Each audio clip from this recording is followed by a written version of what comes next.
атасы бөлек 40 жигит ата алып келер болса.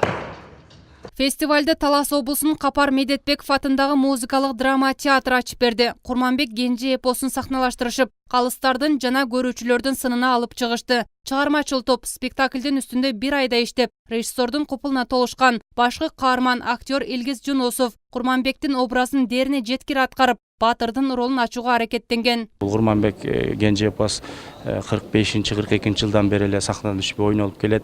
Анан бизде өзүбүздүн көз карашыбыз менен ата баланын ортосундагы болуп аткан мамилелерди, бул жерде баягы Курманбекти тышкы душмандар эмес, ички душмандар көрө албастык баягы өлтүрдү дегендей бир өңүткө калтырып.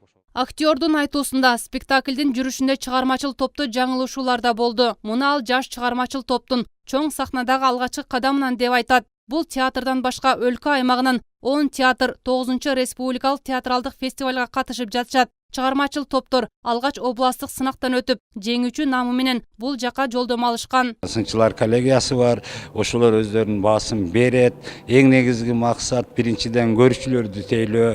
Шаарда болобу, айылда болобу, ушу көрүүчүлөрдү маданий алака менен байланыштыруу. Фестиваль Бишкекте 17-июнга чейин өтүп, театр ишкыбоздорун спектакльдер акысыз күтөт. Сахна оюндары былтыркы жылдан өзгөчөлөнүп, эркин темада өтүүдө. Бул чыгармачыл жааматтын ой чабытын дагы кеңейтип, жаңы образдарды элге алып чыгууга түрткү берет.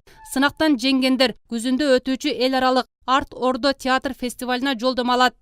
Профессионалдык жагы чечилиши спектаклдин, анан ошол актерлордун ойногону, сүрөтчүлөрдүн, музыканын баардык компоненттери боюнча баалап туруп анан жагы мыкты спектаклди беребиз. Калыстар тобу чыгармачыл адамдардын сахнадагы жүрүм-турумунан тартып, спектаклдин музыкасына чейин баа беришет. Мында жогорку деңгээлдеги өнөр дүйнөсүн арбагандар иргелип, баш байгеге коюлган 50 000 сомго ээ болот. Ал эми номинациялар сүрөтчү, режиссер жана балдардын, эркектердин, аялдардын образын жогорку деңгээлде аткаргандарга ыйгарылат. Раматыл ападагабыздын ырлары ырдалат. Ошондой эле бул жерден өз актерлорубуз өз өнөрлөрүнүн кыскача капустниктери бар. Ошолорду көрсөтөбүз. Фестивалдын жүрүшүндө бишкектиктер үчүн чоң концерттик кечелер да өтөт. Көркөм өнөрдү багындыргандар Ала Тоо аянтында 5 күн эркин темада театрлаштырылган оюн зоок коюшат. Ал кечки саат 9-да башталып, шаардыктар жана коноктор үчүн руханий азык болорун уюштуруучулар да бышыкташат. Зара Бакаева, Азамат Иманов, Ынтымак, Бишкек шаары.